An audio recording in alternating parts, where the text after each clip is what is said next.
Everybody needs a rock.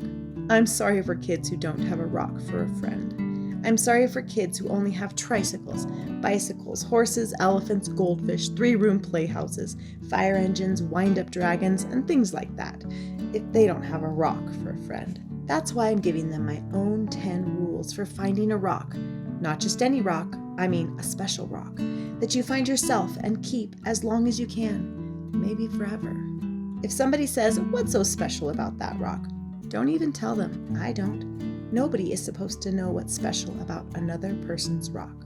All right, here are the rules. Rule number 1. If you can, go to a mountain made out of nothing but 100 million small, shiny, beautiful, roundish rocks. But if you can't, any place will do. Even an alley, even a sandy road. Rule number 2. When you are looking at rocks, don't let mothers or fathers or sisters or brothers or even best friends talk to you. You should choose a rock when everything is quiet. Don't let dogs bark at you or bees buzz at you.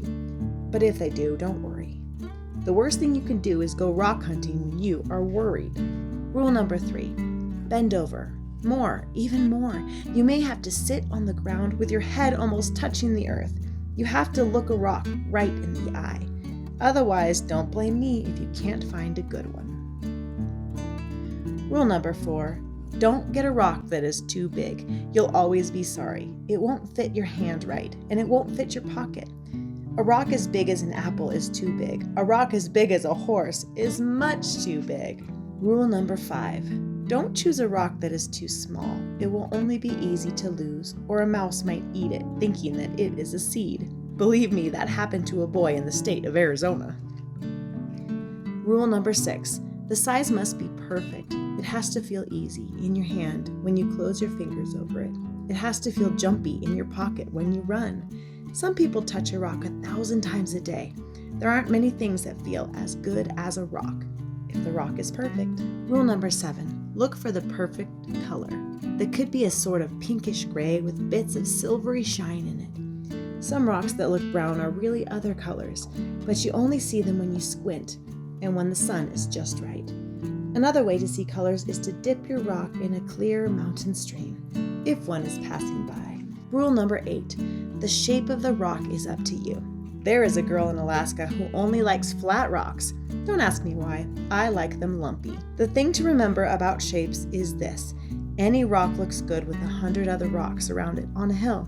But if your rock is going to be special, it should look good by itself.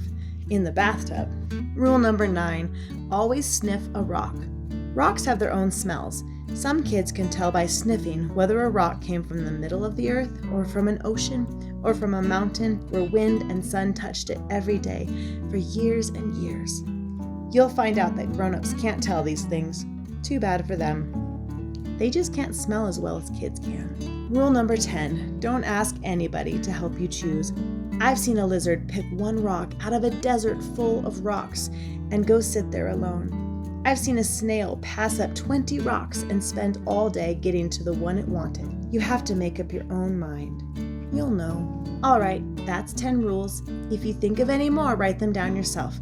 I'm going out to play a game that takes just me and one rock to play. I happen to have a rock here in my hand. The end.